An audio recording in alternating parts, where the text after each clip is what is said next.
Иргэд замын хөдөлгөөнд оролцохдоо Монгол улсын замын хөдөлгөөний дүрмийг зөрчин урсгал сөрж, өөрийн болон бусдын амнаас эрүүл мэндийг хохироосон гэх зам тээврийн онцлогуудад цагдаагийн байгууллагад сөнгө бүртгэгдэж байна.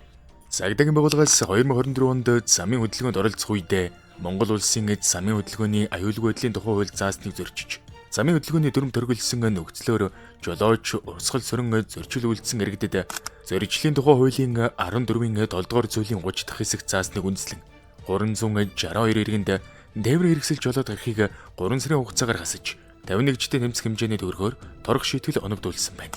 Харин энэ он гарснаас хойш энэ төрлийн зөрчил үйлдсэн 85 иргэн тээврийн хэрэгсэл жолоод гарахыг 3 сарын хугацаагаар хасуулж 51-т тэмцэх хэмжээний төгрөгөөр торох шийтгэлээр шийдэгдсэн байна. Цагдаагийн байгууллагаас захин орчинд байршуулсан гэмт хэрэг зөрчлийн талаарх мэдээллийг тухай бүр бүртгэлд авч шалгалтын ажиллагааг явуулж хууль заасны дагуу хариуцлага тооцож шийдвэрлэж байна.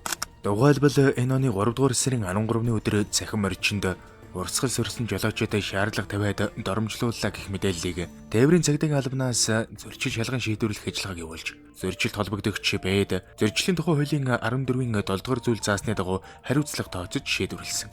Монгол улсын замын хөдөлгөөний дүрмийн 11 дугаар зүйлийн 3 дахь хэсэгт эсрэг хөдөлгөөнтэй 2-1-ээр зорчдог замд гүйцэж төрүүлэх буюу саадыг тойрон гарахаас бусад тохиолдолд эсрэг урсгал сөрөхийг хориглоно гэж тээврийн хэрэгслийн байрлан явах зохицуултыг тусгасан байдаг.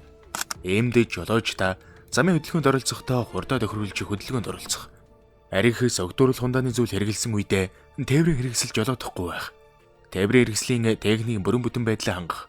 Орон нутгийн замд шөнө оройн цагаар зорчихдоо гэрлээ шилжүүлж хэвших зэрэг замын хөдөлгөөний аюулгүй байдлыг хангаж өөрийн болон бусдын амнаас эрүүл мэнд эд хөрөнгийг болзошгүй эрсдлээс урьдчилан сэргийлж бие биедээ хүндэтгэлтэй хандаж хариуцлагатай байхыг анхааруулж байна.